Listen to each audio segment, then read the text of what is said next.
বায়নাতে কে হলো সঙ্গীকার কে জানে। আমি রূপম, তোমরা হচ্ছে আমার চ্যানেল ছোট রূপম ব্লগস। তোমরা সবাই কেমন আছো? আশা করি তোমরা সবাই খুব ভালো আছো। সবাইকে জানাই শুভ সকাল। তো আজকে ব্লগটা স্টার্ট করলাম। তো আজকে আমাদের বাড়িতে কিছু পুজো আছে, তো সেই নিয়েই ব্লগটা ভাবলাম তোমাদেরকে যা যা করবো সব কিছু শেয়ার করবো। তো ব্লগটা কন্টিনিউ করতে থাকো। আজকে ব্লগটা খুব দারুণ হতে চলেছে, ব্লগটা কন্টিনিউ করতে থাকো। চলো, প্রথমেই ঘুম থেকে উঠে এবারে ব্রাশ করে নিই। সো আমি হাতে বেড়াদার মাজনটা নিয়ে নিয়েছি। এবার ব্রাশ করতে হতে একটু পোজ দেখিয়ে দিলাম, পোজ দেখাতে তো ব্রাশ করা কমপ্লিট। তো ব্রাশ করা কমপ্লিট, ফ্রেশ হয়ে বাবা দেখছিলাম যে দাদু একটা কী ওই সব ধান পান নিয়ে করছে। তো দেখেই দেখো এইসব করছে। তো আবার একটু পোজ দেখিয়ে দিয়ে বাবা একটা কাজ দিয়ে দিয়েছে, ডাম ধরে দিয়েছে হাতে। এই কেটিএমটা নিয়ে আমাকে তেল আনতে যেতে হবে। তো কেটিএমটাকে নিয়ে বেরিয়ে পড়লাম তেল আনতে। যেতে যেতে ব্লগটা আবার কন্টিনিউ করলাম। দেখি যে রাস্তায় কুয়াশা, সকালবেলা বলে রাস্তায় কুয়াশা দেখো পুরো ভর্তি। আমি আর আমার কেটিএম একা ফাঁকা রাস্তার মধ্যে দিয়ে যাচ্ছি। তো রাস্তায় দেখো গোটা সাইড পুরো কুয়াশায় ভর্তি, কুয়াশায় ভর্তি। কি ঠান্ডাও পড়েছে আজকে, খুব ঠান্ডাও লাগছিল।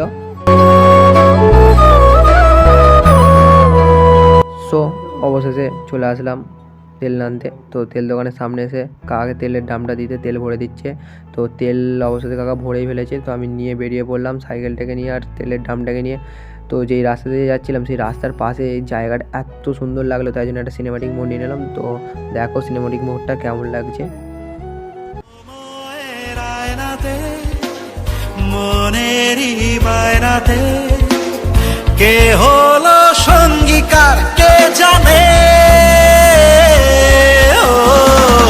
অচেনা পথের বাঁক তাও চাকা ঘুরতে থাক, বুক জোড়া অঙ্গীকার সন্ধানে দুই পৃথিবী। খুব জোর খিদে পেয়েছিল, তো মুড়ি খাইনি, মা নারকেল চাই করছিল। তো নারকেল চাই গালে পরে বাইরে বেরিয়ে পড়লাম। তো বাইরে এসেই হপ কাটিং মনে পড়ে গেল। তো বাউন্ডারি আসবে ফোন করেছিল, তাই জন্য চান করা হয়নি এখন। চান করার জন্য দৌড়ে বাড়ি চলে গেলাম। তো বাড়ির দিকে দৌড়েছি। সো অবশেষে চান পান করে আমি রেডি হয়ে গেছি, দেখতেই পাচ্ছ জামা প্যান্ট পরে আমি রেডি হয়ে গেছি। তো বাউন ঠাকুর এসে গেছে, বাউন ঠাকুর পুজো করে গেছে। তারপর আমি ঘুম থেকে উঠলাম, ঘুমিয়ে পড়েছিলাম। তো পুজো করে গেছে তাই তোমাদেরকে দেখাচ্ছি। তো ঠাকুরের জায়গাটা দেখে নাও, এই যে পুজো হয়ে গেছে এই জায়গাটা, এই যে ঠাকুরের সব সাজিয়েছে, পুজো হয়েছে। সো গাইস, ব্লগটা আর বেশি দূর বাড়াবো না, কারণ আমাকে মাঠে যেতে হবে। দেখতে পাচ্ছ গলায় গামছা নিয়ে নিয়েছি। তো আজকে ব্লগটা এখানে এন্ড করছি।